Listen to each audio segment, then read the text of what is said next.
Hi learners, how is it going? I hope it's going well. మనం grammar అవసరం లేకుండా English నేర్చుకోవడం అనే సిరీస్లో భాగంగా గత కొన్ని వీడియో లెసన్స్ నుంచి హెల్పింగ్ వెర్బ్స్ గురించి డీటెయిల్గా తెలుసుకుంటున్నాం.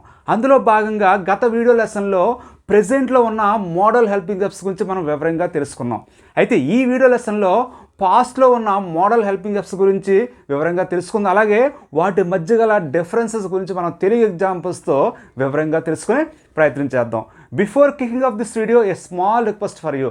మీరు మన ఛానల్ చూడటం కొత్త అయితే లేదా మీకు ఇంగ్లీష్ నేర్చుకోవడమే లక్ష్యంగా ఉన్నట్లయితే మీరు ఖచ్చితంగా లెర్న్ ఇంగ్లీష్ విత్ వెంకట్ అనే యూట్యూబ్ ఛానల్ని సబ్స్క్రైబ్ చేసి అందులో ఫ్రీ ఇంగ్లీష్ స్పీకింగ్ కోర్స్ని వాచ్ చేయండి. అలా వాచ్ చేసేటప్పుడు మీకు ఎటువంటి డౌట్ వచ్చినా సరే మీరు నాకు కాల్ చేసి అడిగినా లేదా కామెంట్స్ రూపంలో మీరు ప్రస్తావించినా నేను వాటికి ఖచ్చితంగా ఆన్సర్ చేయడం జరుగుతుంది. ఫ్రెండ్స్, మనం మొదట ఈ హెల్పింగ్ వెర్బ్స్ యొక్క మీనింగ్స్ని కాస్త తెలుసుకునే ప్రయత్నం చేద్దాం. బ్రీఫ్గా చూడండి. వుడ్ గతంలో అలవాటుగా చేసే పని, అలాగే పొలైట్ రిక్వెస్ట్కి మనం వుడ్ యూజ్ చేస్తూ ఉంటాం. గతంలో హ్యాబిచువల్గా చేసే పనులకి మనం ఈ వుడ్ని యూజ్ చేయడం జరుగుతుంది. Next one should. ఒక పని ఎలాగైనా తప్పకుండా చేయాలి, రూల్స్ ప్రకారం, ఆర్డర్ ప్రకారం, ఆజ్ఞ ప్రకారం ఒక పని చేయవలసి ఉంటుంది, ఒక పని చేయాలి అని చెప్పేటప్పుడు ఈ షుడ్ యూజ్ చేస్తుంటాం. Next one could.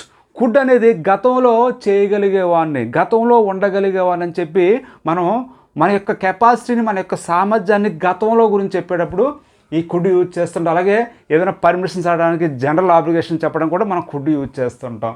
Next might. కావచ్చేమో, జరగవచ్చేమో, ఉండొచ్చేమో అని చెప్పి ఇలాంటి అర్థాలతో మనం ఇంగ్లీష్లో యూజ్ చేయడం జరుగుతుంది. 80% వరకు ఆ యాక్షన్ జరిగే అవకాశం ఉండదు. అలాంటప్పుడు మనం మైట్ యూజ్ చేస్తుంటాం. చాలా పొలైట్గా సజెషన్ చెప్పేటప్పుడు కూడా, ఇచ్చేటప్పుడు కూడా మనం ఈ మైట్ యూజ్ చేస్తుంటాం. Use it. గతంలో అలవాటుగా చేసే పని, అంటే ఆ పని ఇప్పుడు మానేశానని చెప్పి అర్థం రావడం జరుగుతుంది యూజ్ ఇట్ యూజ్ చేసినట్లయితే. అయితే ప్రత్యేకంగా బ్యాడ్ హ్యాబిట్స్ మనం ప్రస్తావించేటప్పుడు ఈ యూజ్ ఇట్ని ఎక్కువగా వాడుతుంటాం. Friends, first one is would. వుడ్ని మనం గతంలో అలవాటుగా చేసే పని చెప్పడానికి యూజ్ చేస్తుంటాం. అయితే వుడ్కి మరికొన్ని ఉపయోగాలు కూడా ఉన్నాయి. చూడండి. I would cry a lot when I was a child. నేను చిన్నప్పుడు బాగా ఎక్కువగా ఏడుస్తూ ఉండేవాని అంటే ఆ చిన్నప్పుడు ఆ పని రెగ్యులర్గా జరుగుతూ ఉండేది. ఎలాంటి సందర్భంలో మనం వుడ్ యూజ్ చేస్తుంటాం. Next one would you fancy tea. Would you fancy coffee. ఇక్కడ ఫ్యాన్సీ అంటే మీకు ఇష్టమైనా తీసుకుంటారని చెప్పి ఇలా మనం ఎవరికైనా ప్రపోజ్ చేసేటప్పుడు, అలాగే ఎవరికైనా ఆఫర్ ఇచ్చేటప్పుడు, అంటే ఎవరైనా గౌరవ మర్యాదలో భాగంగా మనం ఇది తీసుకోండి అది తీసుకోండి అని చెప్పేటప్పుడు ఇలా వుడ్తో యూ యూజ్ చేసి ఈ రకంగా మనం యూజ్ చేస్తుంటాం. అయితే ఇవి క్వశ్చన్స్లా కనిపిస్తాయి కానీ ఇవి జస్ట్ ఆఫర్స్.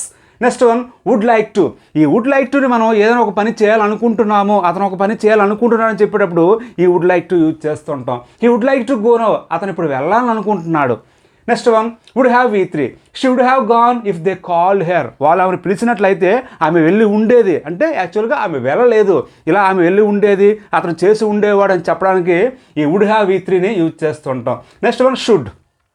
ఏదైనా డ్యూటీలో భాగంగా, ఇన్స్ట్రక్షన్స్లో భాగంగా, రూల్స్లో భాగంగా ఒక పని చేయాలి, చేయవలసి ఉంటుంది తప్పకుండా అని చెప్పేటప్పుడు ఈ షుడ్ యూజ్ చేస్తుంటాం. చూడండి. Should be. He should be in the office by 8. అతను 8 కల్లా ఆఫీస్లో ఉండాలి. షుడ్ బి యూజ్ చేస్తాం ఇక్కడ. Next one she should learn English. ఆమె ఇంగ్లీష్ నేర్చుకొని తీరాలి, ఆమె తప్పకుండా ఇంగ్లీష్ నేర్చుకోవాలి అని చెప్పేటప్పుడు ఇలా షుడ్ తర్వాత V1 యూజ్ చేస్తుంటాం. Next one should be inform. They should be coming. వాళ్ళు వస్తూ ఉండాలి. అంటే నేను గెస్ చేస్తున్నాను, నేను ఎక్స్పెక్ట్ చేస్తున్నా వాళ్ళు వస్తూ ఉండాలని చెప్పేటప్పుడు ఇలా షుడ్ బి ఇన్ఫార్మ్ కూడా మనం కొన్ని సందర్భాల్లో వాడుతుంటాం. Next one should have V3. ఈ షుడ్ హ్యావ్ మెట్ దమ్. అంటే వాళ్ళు అతన్ని కలిసే ఉండాలి, ఒకరు ఒక పని చేసే ఉండాలని చెప్పేటప్పుడు, అంటే రూల్స్ ప్రకారంగా, ఆర్డర్లో భాగంగా, అది ఒక జనరల్ ఆబ్లిగేషన్లో భాగంగా ఒక పని చేసే ఉండాలి అని చెప్పేటప్పుడు ఇలా షుడ్ హ్యావ్ V3ని మనం యూజ్ చేస్తూ ఉంటాం. Friends, next one is could. Could అనేది ప్రధానంగా పాస్ట్ ఎబిలిటీని చెప్తుందంటే గతంలో మనకున్న సామర్థ్యం గురించి చెప్పేటప్పుడు, గతంలో మనం ఒక పని చేయగలిగే వాళ్ళము చెప్పేటప్పుడు కుడ్ యూజ్ చేస్తుంటాం. He could be without AC. అతను ఏసీ లేకుండా ఉండగలిగేవాడు. చూడండి, కుడ్ బి యూజ్ చేస్తాం, ఉండగలిగేవాడు అని చెప్పాం. ఉండగలిగేవాడు కాదని చెప్పాలనుకోండి కుడెంట్ బి యూజ్ చేస్తుంటుంది. He couldn't be without AC అంటే అతను ఏసీ లేకుండా ఉండగలిగేవాడు కాదు. Next she could dance in those days. ఆ రోజుల్లో ఆమె డ్యాన్స్ చేయగలిగేది, అంటే ఆ రోజుల్లో ఆమెకు డ్యాన్స్ చేయగలిగే సామర్థ్యం ఉండేది, కెపాసిటీ ఉండేది అని చెప్పేటప్పుడు ఇలా కుడ్ యూజ్ చేస్తుంటాం.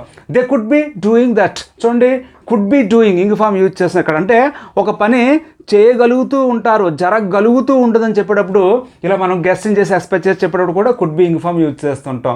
Next one, she could have bought many saris if she had money. అంటే ఆమె దగ్గర డబ్బు ఉన్నట్లయితే మరికొన్ని చీరలు కొనగలిగి ఉండేది.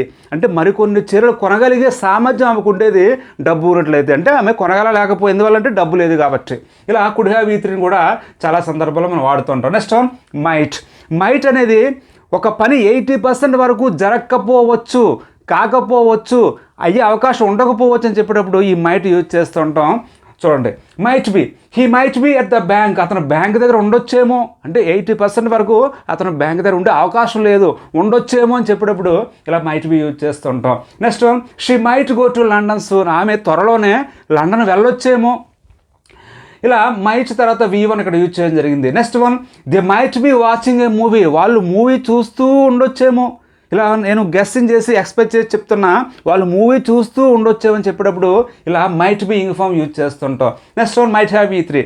If you asked them they might have come. నువ్వు వాళ్ళని అడిగి ఉన్నట్లయితే వాళ్ళు వచ్చి ఉండొచ్చేమో, వాళ్ళు రావచ్చేమో. చూడండి, వచ్చి ఉండొచ్చేమో, రావచ్చేమో అని చెప్పడానికి ఇలా మనం మైట్ హ్యావ్ E3ని యూజ్ చేస్తూ ఉంటాం. Friends, next one is used to. Used టుని మనం గతంలో ఒక పని అలవాటుగా చేసేటప్పుడు, అలాగే ఆ పని ఇప్పుడు మానేసి ఉండాలి, అటువంటి సందర్భంలో మనం యూజ్ టు యూజ్ చేస్తుంటాం. She use to B so angry. ఆమె చాలా కోపంగా ఉండేది అంటే గతంలో, ఇప్పుడు చాలా కూల్గా కామ్గా ఉంటుందని చెప్పి దాని యొక్క అర్థం చూడండి, యూజ్ టు బి యూజ్ చేస్తాం. Next one, he use to smoke. అతను స్మోక్ చేసేవాడు, అంటే గతంలో అతనికి స్మోక్ చేసే అలవాటు ఉండేది, ఆ అలవాటు ఇప్పుడు మానేశాడని చెప్పి ఇలా యూజ్ టు యూజ్ చేసేటప్పుడు ఆ విధంగా అర్థం రావడం జరుగుతుంది. Next one, they use to be watching movies. వాళ్ళు మూవీస్ వాచ్ చేస్తూ ఉండేవారు. ఇక్కడ చూడండి, use to be ing form use చేసి, అంటే ఆ పని గతంలో జరుగుతూ ఉండేది, ఇప్పుడు జరగడం అని చెప్పి అర్థం రావడం జరుగుతుంది.